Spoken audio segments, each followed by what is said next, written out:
Hey everybody! I'll be going over 5 differences between StarCraft 2's co-op and Stormgate's. This is not a comprehensive list, just ones that I'm highlighting because I thought they were neat. Let's get right into it.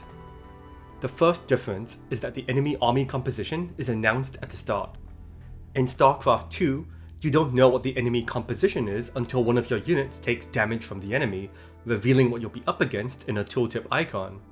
In Stormgate's co-op mission, Wreak Havoc, the mission's villain, Major Gout, very kindly announces what you can expect, so listen to his opening dialogue and plan accordingly. Here are some examples. You can pause here if you want to take a longer look.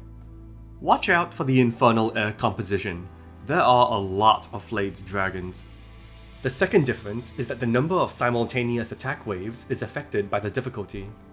In StarCraft 2, going from normal difficulty to brutal difficulty only increases the strength and frequency of enemy attack waves, but doesn't increase the number of simultaneous attack waves. For example, on the map Oblivion Express, even when playing on brutal difficulty, there will still only ever be one attack wave at a time. They are just more powerful on brutal than on normal. On the other hand, in Stormgate, the difficulty you select directly determines the maximum possible number of simultaneous attack waves. If you're playing on normal difficulty, you'll only see up to 2 attack waves spawn at the same time. On hard, you'll see up to 3 attack waves at the same time.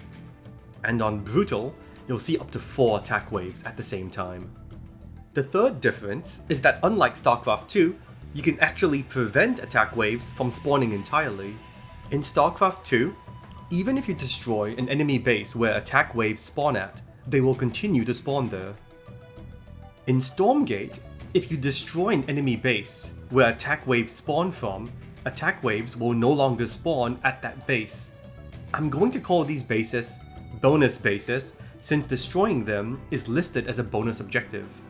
Note that you don't need to destroy every single building in these bonus bases. Sniping the central structure is enough to fulfill the requirement of destroying the base.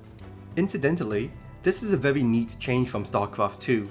StarCraft 2's co-op actually does reward aggression and destroying enemy bases that you don't have to, because the reward is that you get to spawn camp the attack wave spawn points, which is a very powerful thing to do.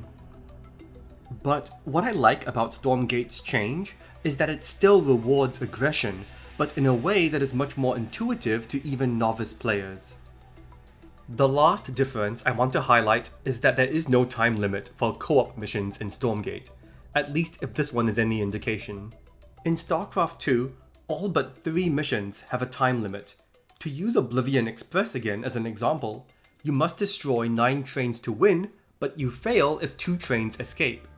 What this means is that there'll never be more than 10 trains in the mission, because the only way for you to have reached that point is if you've stopped 8 trains but failed to stop 1.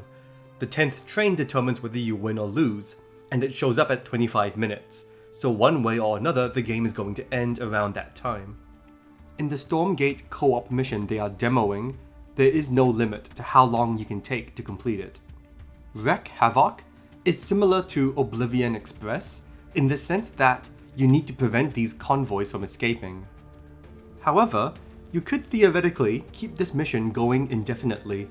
The win condition is destroying the enemy's main base, not the number of convoys stopped.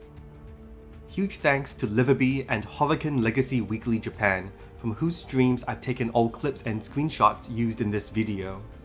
I'd like to end with a huge disclaimer. This information may be out of date as early as a week or 2 from now.